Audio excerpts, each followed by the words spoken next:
శ్రీమాత్రే నమ. జయ గురు దత్తాత్రేయ నమ. ఈ వీడియోలో మనం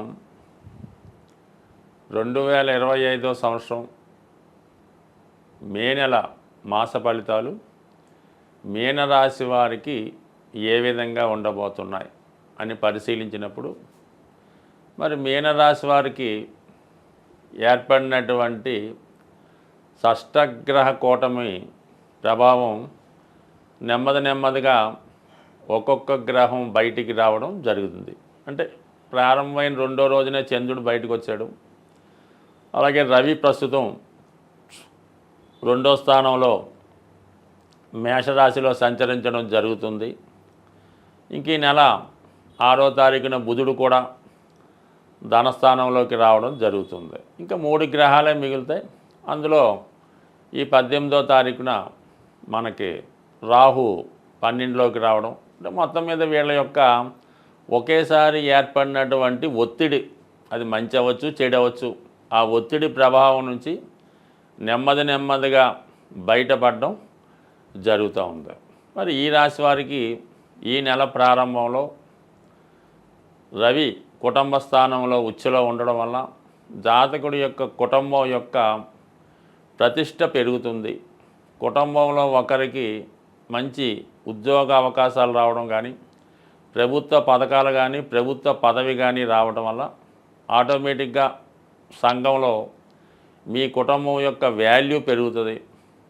అలాగే ఒక అద్భుతమైనటువంటి ధనయోగం కానీ, ఒక గొప్ప పదవి కానీ మీ కుటుంబంలో ఒకరికి రావడం వల్ల చాలామంది ప్రజలు, మనుషులు, చుట్టాలు, బంధువులు రావడం పోవడం జరుగుతూ ఉంటుంది. ఇంకా ఇదే 6వ తారీఖున మే 6న బుధుడు కూడా ధనస్థానంలోకి వచ్చి ఒక బుధాదిత్య యోగం లాంటిది ఏర్పడుతుంది. ఈ కారణం వల్ల ఏమవుతుందంటే కామన్గా విద్యార్థులకి ఇది ఉన్నత విద్యా అవకాశాలు, అలాగే మీ వాక్చాతుర్యం పెరుగుతుంది. అటు కుటుంబ విషయాల మీద, భార్య లేదా భర్త మీద మీ యొక్క ఆధిపత్యం నెరవేరుతుంది. అలాగే మీ యొక్క సహకారం, అంటే అటు మీ యొక్క స్థిరాస్తుల మీద ధనం వస్తుంది. మీ యొక్క భార్య లేదా భర్త కూడా కుటుంబ అవసరాలకు సహాయపడడం, మీ కుటుంబ విషయాల్లో చేదోడు వాదోడుగా ఉండడం జరుగుతుంది. మొత్తం మీద ఏదో ఒక శుభకార్యం కానీ, ఒక ఫంక్షన్ కానీ, ఏదో ఒక పార్టీ లాంటిది ఈ నెలలో మీ కుటుంబంలో జరిగే అవకాశం ఉన్నది. ఇక కుజుడు కూడా ఇంచుమించుగా ఈ నెలంతా పంచమ స్థాన సంచారం వల్ల చాలా వరకు పిల్లల యొక్క విద్య కొరకు, వారి యొక్క అభివృద్ధి కొరకు ఎక్కువ కృషి చేయడం జరుగుతూ ఉంటుంది.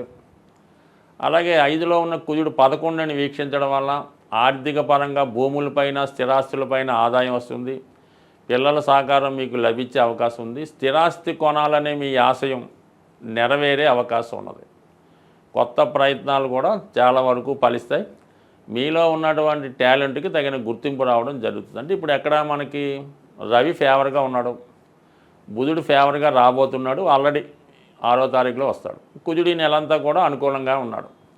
వీటన్నిటికన్నా అద్భుతం ఏంటంటే రాశి అందే శుక్రగ్రహ సంచారం ఉచ్చులో ఉన్నాడు. తృతీయ అష్టమాధిపతిగా జాతకుడికి చాలా కాలంగా ఉన్నటువంటి కోరికలు నెరవేరే అవకాశం ఉన్నది. అంటే ఏదైనా ఒక పెద్ద 5 స్టార్ హోటల్లో స్టే చేయాలని ఉండొచ్చు, ఒక విమానం ప్రయాణం చేయాలని, లేదంటే ఒక సినిమా తీయాలని, లేదంటే ఖరీదైనటువంటి వాహనం, కారు లాంటిది కొనుక్కోవాలి, ఒక మంచి గృహం కొనుక్కోవాలన్నటువంటి ఆశయం నెరవేరే అవకాశం ఉంది. స్త్రీలకి బంగారు ఆభరణాలు, పట్టు వస్త్రాలు లాంటివి లభించే అవకాశం ఉంది. అంటే ఎవరి స్థాయి వాళ్ళకి ఉంటుంది, దాన్ని బట్టి అవి లభించే అవకాశం ఉన్నది. ఆ విధంగా మీ యొక్క ఆకర్షణ పెరుగుతూ ఉంటుంది. ఎక్కడికి వెళ్ళినా 10 మంది మీ గురించి గొప్పగా చెప్పుకోవడం, అందరి దృష్టిని ఆకర్షించడం జరుగుతూ ఉంటుంది. మీలో ఏదన్నా ఒక టాలెంటు, ఒక నటనో, డ్యాన్సో, క్రియేటివిటీ ఉంటే దానికి గుర్తింపు రావడం జరుగుతుంది. ఎక్కువగా సినిమా రంగంలో ఉన్న వాళ్ళకి ఈ గ్రహస్థితి చాలా అనుకూలంగా ఉండడం జరుగుతుంది. అటు టీవీలో ఉన్న, మీడియాలో ఉన్న, సినిమాలో ఉన్న అనూహ్యంగా మీకు గుర్తింపు వస్తుంది. పెద్దవారి యొక్క దృష్టి మీ మీద పడి మంచి అవకాశాలు రావడం జరుగుతుంది. అలాగే మీ జీవన విధానంలో, లైఫ్ స్టైల్లో మార్పు వస్తుంది.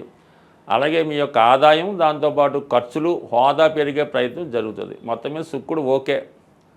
ఇక జన్మశని ప్రభావంతో రాహు కలియడం వల్ల కొంతమందికి ఏదో విధంగా ధనం సంపాదించాలనే ఆలోచనతో చిన్న చిన్న బలహీనతలకు లోనవడం, ఈ బెట్టింగ్లో, ఆన్లైన్లో, లేదంటే ఏదన్నా చట్టం వ్యతిరేకించినటువంటి కార్యక్రమాల్లో పాల్గొని ఆ విధంగా ధనం సంపాదించడానికి కూడా అవకాశం ఉంటుంది. కాబట్టి ఇంచుమించుగా ఈ నెల 18 వరకు రాహు ధనస్థానంలో ఉన్నప్పుడు ఇటువంటి అవినీతి చర్యలకి, అనెతికల్ కార్యక్రమాలని ప్రోత్సహిస్తూ ఉంటాడు.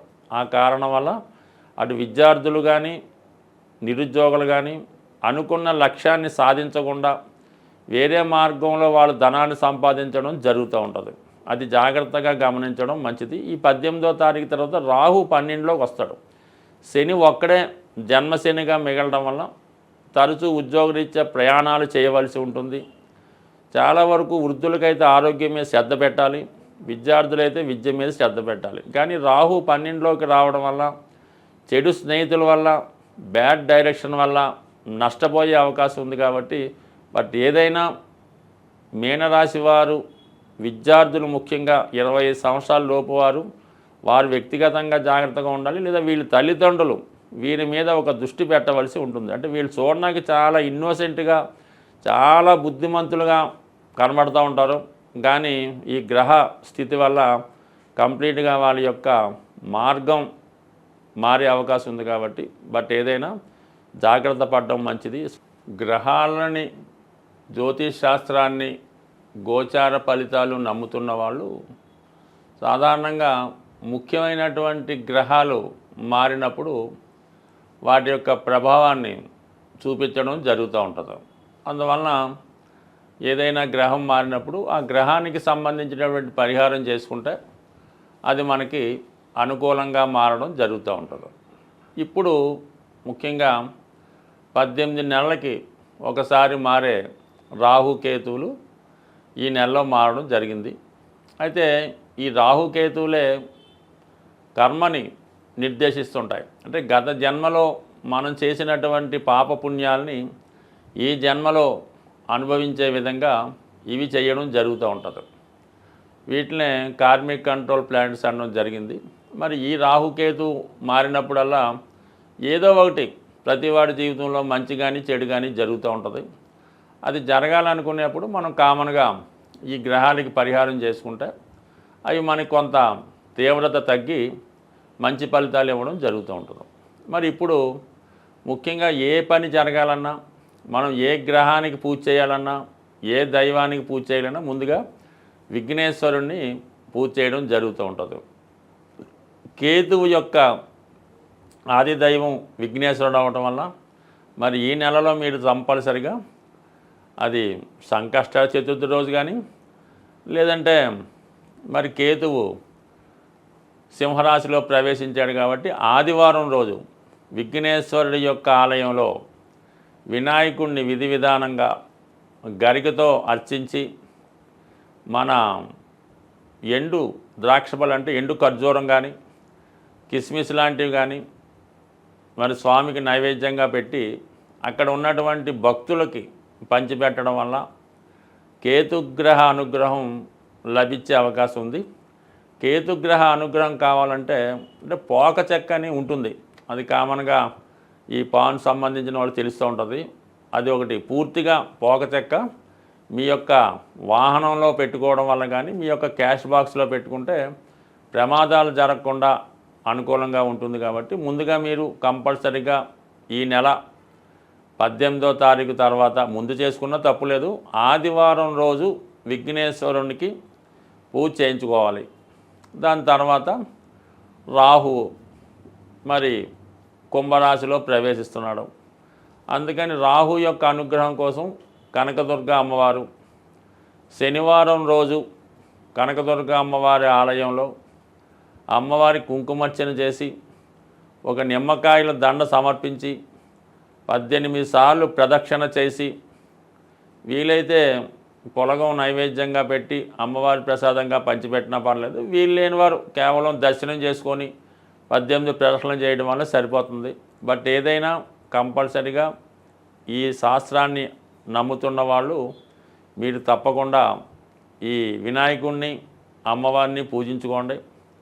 వీలైతే ఏదైనా ఒక శక్తి క్షేత్రాన్ని, శక్తి పీఠాన్ని దర్శించడం వల్ల ఈ రాహుకేతువుల అనుగ్రహం లభించే అవకాశం ఉంది. బట్ ఏదైనా రాహుకేతు మనకు అనుకూలంగా ఉంటే ఆటోమేటిక్గా మిగతా గ్రహాలన్నీ అనుకూలించే అవకాశం ఉంది. అందువలన కంపల్సరీగా గ్రహశాంతి చేసుకోండి. ముఖ్యంగా సింహరాశిలోకి కేతుగ్రహ ప్రవేశం అన్నది చాలా వరకు అధికారులకి, పెద్దవారికి కొంత ఇబ్బందులు లాంటివి ఉంటుంటాయి. కాబట్టి నిరంతరం సూర్య నమస్కారం చేసుకొని, ఆదిత్య హృదయ పారాయణ చేసుకొని ఆదివారం నియమంగా ఉంటే అటు ఆరోగ్యం, ఐశ్వర్యం లభిస్తుంది. అలాగే ఇదే నెలలో గురుగ్రహం కూడా మనకి ఈ మే 15 మారడం జరుగుతుంది. గురువు ఏ భావానికి వచ్చినా ఆ భావ ఫలితాలు మనకి ఇంప్రూవ్ చేయడం జరుగుతుంటుంది. కాబట్టి గురుగ్రహ అనుగ్రహం కోసం అంటే శివుణ్ణి పూజించుకోవచ్చు, దక్షిణామూర్తిని ఆరాధించవచ్చు, దత్తాత్రేయుల వారిని ఆరాధించవచ్చు, లేదా మీ ఇష్ట దైవాన్ని పూజించవచ్చు, లేదా మీ తల్లిదండ్రుల యొక్క ఆశీర్వాదం తీసుకున్నా సరే గురుగ్రహం యొక్క అనుగ్రహం తప్పకుండా లభించే అవకాశం ఉంది. ఏదైనా చాలా కాలంగా తీవ్రమైనటువంటి ఇబ్బందుల్లో పడుతున్నాం, ఏ విధంగా కూడా మనకి దారి లేదు అనుకున్న వాళ్ళు మరి ఈ నెలలో ఒక అద్భుతమైన రెమెడీ ఏంటంటే, ఏదైనా మీకు దగ్గరలో ఉన్నటువంటి గోశాలని దర్శించి మీ యొక్క వెయిట్, మీరెంత బరువు ఉన్నారో అంత బరువు ఉన్నటువంటి వెయిట్ చూసుకోండి. మీరు ఒక 80 కేజీలు ఉన్నారనుకోండి, 80 కేజీలు ఎండుగడ్డి కానీ పచ్చగడ్డి కానీ దాని ఖరీదు ఆ గోశాలలో డొనేట్ చేయవలసి ఉంటుంది.